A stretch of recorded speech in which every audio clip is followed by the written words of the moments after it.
Hello. So this is how you create student groups using Canvas. So as you can see, we're at our course homepage on the Courses tab. What we'll do, in order to create groups, we will go down to the People link here. Once there is our people that are in the course, as well as the Groups tab. So as you can see, we don't have any groups here yet.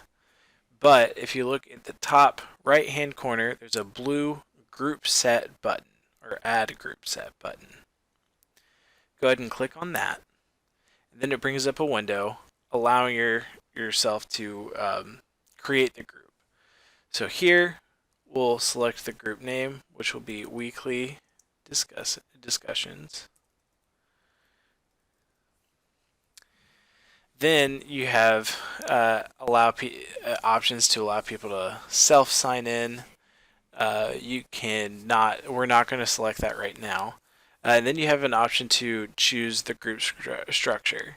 You can auto-enroll students into here, but for right now, we're going to create them manually. Once you're finished, go ahead and click the Save button. And then we have our weekly discussions group added. So we still have to add our group set. We still have to add the individual groups into this group set. In order to do that, we will go over here to the Add Group button.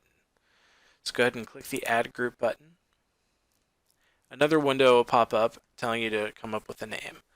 So first we will add the name, and I'll do Group 1. And it gives you the option to limit the group to a number of people. This time I'll just do 2, just to show. So now there's a max of 2 students, as you can see right here, in this group. Let's go ahead and add the rest of our groups.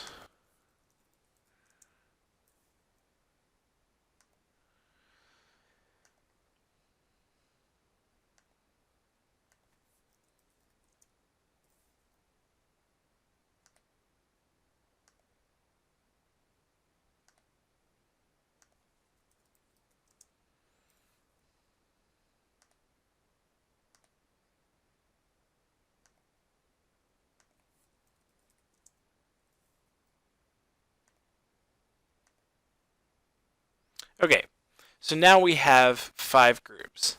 And here is our list of unassigned students. Right now we just have 1 in there. But each of these unassigned students will have the ability to move them around, as you can see, with the 8 dots on the left. And there's an add button here, this plus sign. Let's go ahead and click the plus sign. Here it says add to group. And this is how we add our students into our groups. So for this example, we're going to add them to group 1. So in order to do that, we'll go ahead and click group 1. And as you can see, there's no unassigned students, and we have 1 student in group 1. So that means we have our student here in group 1.